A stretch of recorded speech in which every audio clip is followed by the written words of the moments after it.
आज बात बिहार में बदलते सियासी समीकरण की, या यूं कहें नए समीकरण को लेकर हो रही सुगबुगाहट की। रमजान के मौके पर तमाम राजनीतिक दलों द्वारा मुसलमानों को इफ्तार पार्टी की दावत दिए जाने का रिवाज कई दशकों से चला आ रहा है। हाल के कुछ वर्षों में यह सिलसिला और भी ज्यादा बढ़ गया है, लेकिन बिहार की सियासत में उप मुख्यमंत्री तेजस्वी प्रसाद यादव द्वारा राबड़ी देवी के आवास पर दिए गए इफ्तार ने सबसे ज्यादा सुर्खियां बटोरी। राजद के इफ्तार पार्टी में बिहार के कई दलों के दिग्गज नेताओं ने हिस्सा लिया।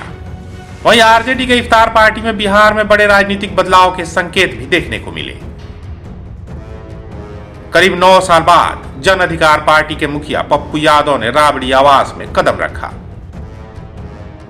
पप्पू यादव और लालू परिवार के बीच दूरियों के बाद यह पहला मौका रहा जब पप्पू यादव राबड़ी आवास पहुंचे। पप्पू यादव के स्वागत के लिए डिप्टी सीएम तेजस्वी यादव खुद गेट पर पहुंचे, जिसके बाद सियासी गलियारों में तरह तरह की चर्चाएं होने लगी। इन सब के बीच पप्पू यादव ने बयान देते हुए कहा कि पर्व में एक दूसरे के यहाँ जाने की परंपरा रही है। मैं इतना जानता हूँ जो माहौल है ना डर का, नफरत और मौत का, उसके खिलाफ एक संदेश है कि प्रेम के अलावे बिहार कोई संदेश नहीं देता है। और यह संदेश रमजान में आज के डेट में सब लोगों ने एक मिल्लत के साथ एक दुआ में 14 करोड़ बिहारियों के लिए प्रेम के संदेश के साथ उनके जीवन को मुस्कुराहट के लिए संदेश दिया। लेकिन इतने साल बाद ऐसा क्यों हुआ? राजनीतिक जानकार मानते हैं कि 2014 में आरजेडी से सांसद बनने के बाद पप्पू यादव की महत्वाकांक्षा बढ़ने लगी थी और वे अपने आप को लालू यादव का स्वाभाविक उत्तराधिकारी मानने लगे थे। उन्हें लगने लगा था कि तेजस्वी और तेज प्रताप को आगे बढ़ाकर उनके साथ छल किया जा रहा है। लालू पर सीधे आक्षेप करने से बचने वाले पप्पू यादव वंशवाद की बात करने लगे। हालात ऐसे हो गए कि 2015 में उन्हें बाहर का रास्ता दिखा दिया गया। इतने साल बाद एक बार फिर पप्पू यादव राबड़ी आवास पहुंचे थे, लेकिन आपको पप्पू यादव का राजनीतिक इतिहास जरूर जानना चाहिए। पप्पू यादव का जन्म मधेपुरा में 24 दिसंबर 1967 को हुआ था। श्री चंद्र नारायण प्रसाद यादव के घर जन्मे पप्पू यादव स्कूल से ही अपने रंग में दिखने लगे थे। पप्पू यादव ने अपनी स्कूली शिक्षा सुपौल के आनंद मार्ग स्कूल से पूरी की। इसके बाद पप्पू यादव ने मधेपुरा के बीएन मंडल विश्वविद्यालय से राजनीतिक विज्ञान में स्नातक किया। इसके अलावा इग्नू से डिजास्टर मैनेजमेंट और ह्यूमन राइट्स में डिप्लोमा किया है। पप्पू यादव ने राजनीति में कदम रखने से पहले ही बाहुबली के रूप में अपनी छवि बना ली थी। साल 1990 में सियासत में कदम रखा और वह सिंहेश्वर स्थान विधानसभा सीट से निर्दलीय उम्मीदवार के रूप में पहली बार विधायक बने और फिर पलट कर नहीं देखा। 90 के दशक की शुरुआत में पप्पू यादव और आनंद मोहन के बीच जातीय वर्चस्व की लड़ाई में जमकर खून खराबा हुआ। पप्पू यादव बहुत कम समय में कोसी, पूर्णिया, कटिहार, मधेपुरा और सुपौल जैसे सीमांचल क्षेत्र के जिलों में लोकप्रिय हो गए। उनकी छवि बाहुबली नेता के रूप में उभरी। उन दिनों लालू यादव अपने राजनीतिक जीवन के उत्थान पर थे।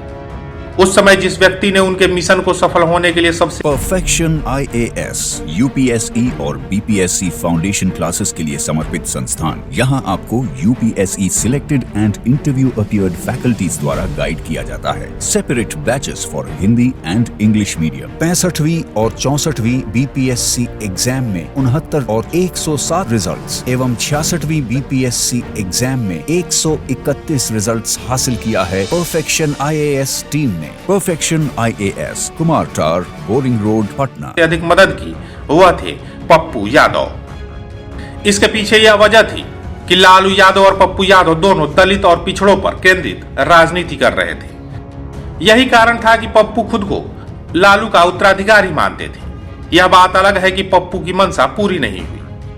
पप्पू यादव एक बार विधायक और 5 बार सांसद रह चुके हैं।